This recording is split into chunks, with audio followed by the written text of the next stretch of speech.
পুলিশের জালে আন্তর্জাতিক অসাধু চক্রের আরও 2 পান্ডা। তদন্তের স্বার্থে রিমান্ডের আবেদন। ছিল মোবাইল ও জেরক্সের দোকান। তবে গত বৃহস্পতিবার সেই ব্যক্তি পুলিশের জালে ধরা পড়তেই উদ্ঘাটন হলো আসল রহস্য।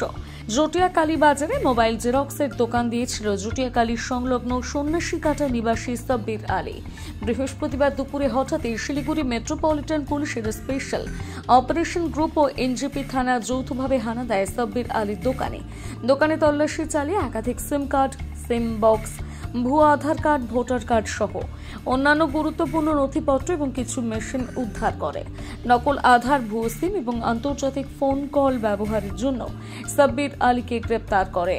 পুলিশের অনুমান, কোনো আন্তর্জাতিক অসাধু চক্রের সঙ্গে সাব্বিরের যোগাযোগ রয়েছে। দাদা কেন ধরলো আপনাকে?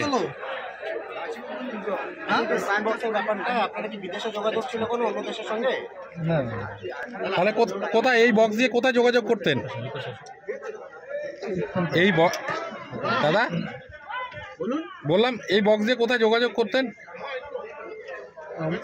যে ধরছে তাকে নিয়ে আসা হয়নি, আমরা তো যাকে দিতাম কোথায় কোথায় পার করতে। এই বক্সটা কোথা থেকে পেয়েছেন আপনারা? হ্যাঁ,